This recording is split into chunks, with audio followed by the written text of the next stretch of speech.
Nova Scotia has so many hidden gems, and after a week in Cumberland County, exploring from Parrsboro to Amherst and Wallace, I had to share 5 of my favorite things to do in the area, plus 2 honorable mentions. Number 5 is the Joggins Fossil Center, where you can see fossils and learn about the history of the area, and then explore the beach to find fossils that have been hidden here for thousands of years. There's a small fee for the museum, and if you want to have a guided tour of the beach, and that is the best way to discover everything. The museum will give you lots of hints about what you can find at the beach too, otherwise it's free to just explore the beach. Plan to be here at low tide, and then you're going to feel like an investigator as you look for signs of fossilized trees, seashells, and if you're very, very, very lucky, something rarer, like an insect or an animal. And there are lots of minerals lying around too, as well as coal, often with fossilized shells in it. It's a great place to explore for kids and adults. At number 4 is Wallace River Ranch. It's a beautiful place to stay in luxury glamping style domes that are cozy and scenic.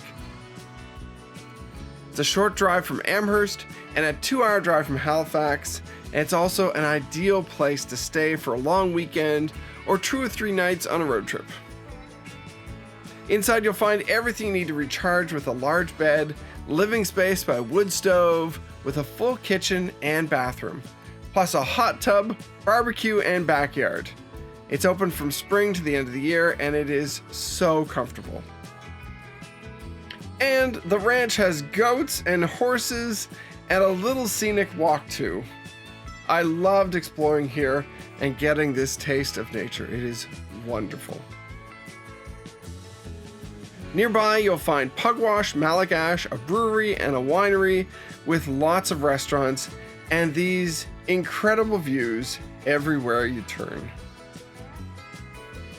And yes, you will love the hot tub and the sounds of nature at night. Cheers.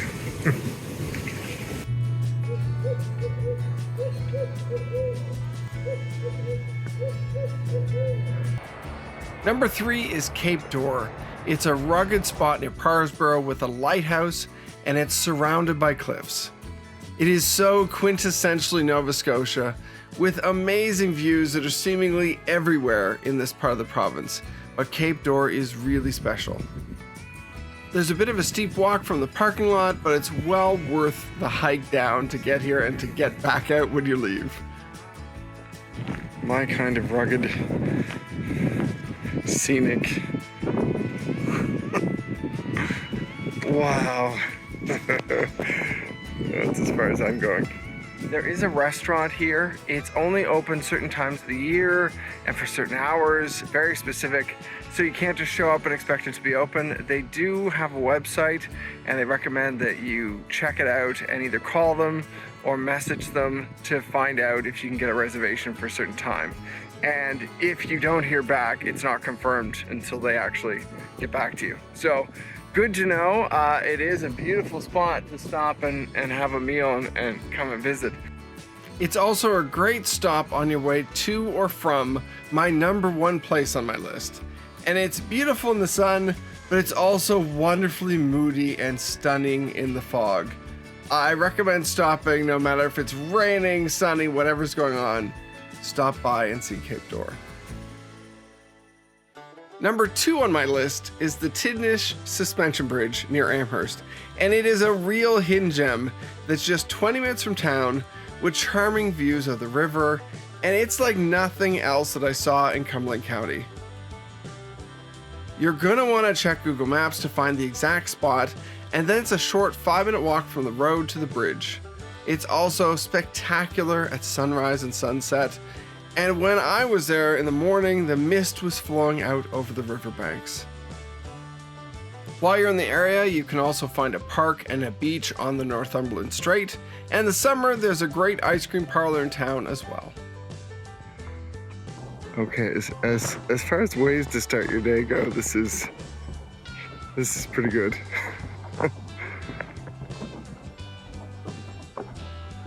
I've been walking across this bridge for like 10 minutes taking photos and everything, but it is a remarkable spot. And just no fanfare around here really for it. I think I saw one sign for it, but then I wasn't really sure where to go, and I luckily used Google Maps to really discover where I was headed. But just look at this, like, it's amazing. What I love too is that coming here, nothing else in Amherst is open at this point, and there's a few hiking places and places you can go near Amherst, but as something to do first thing in the morning, this is perfect. And at number 1, Cape Chignecto Provincial Park is a huge park with a fantastic 4.5 kilometer trail leading into the woods, over the hill, before you descend and walk back along the beach. Like the sign at the entrance says, it really isn't a walk in the park, but this first part is only moderate difficulty. For the adventurous though, you can keep hiking around the whole cape, which is a 52 kilometer trail. For my shorter hike, I was blown away by the views from the top of the cliffs and then looking back up from the beach. This is why you hike. Let's look at that. I'm almost at the beach. I just have a little stairwell here to get down. Wow. Okay, it was a pretty big stairwell, but you'll be rewarded on the walk back with the sound of the ocean, and then at the end, these epic red rocks near the entrance to the park. I had the most incredible hike here. It was my favorite probably of the entire trip, and it is worth the drive from Parrsboro to get here. It doesn't take long, and there's so much to see on the route here and the route back. So let's talk about my honorable mentions. Both of them are in Springhill, and they are amazing. The Anne Murray Center in Springhill is all about the Canadian superstar, her career, rise to fame, and her life in Springhill. As someone who grew up with Anne on the radio, and the fact that my mother and grandmother were big fans, it was a real treat hearing her music and seeing everything she accomplished.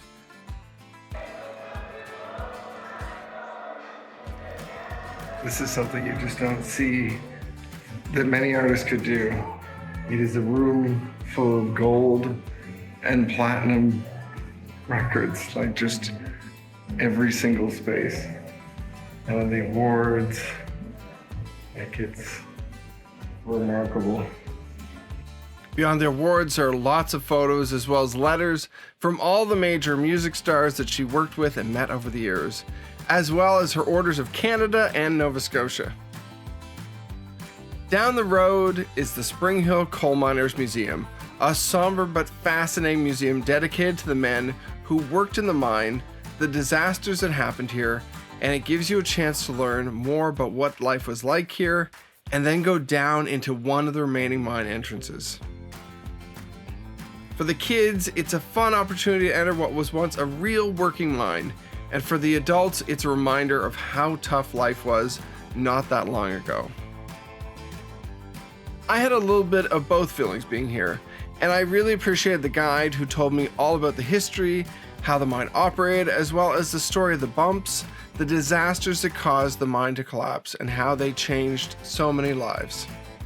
Thank you so much for watching. Let me know if you have any questions in the comments. I'll be happy to get back to you.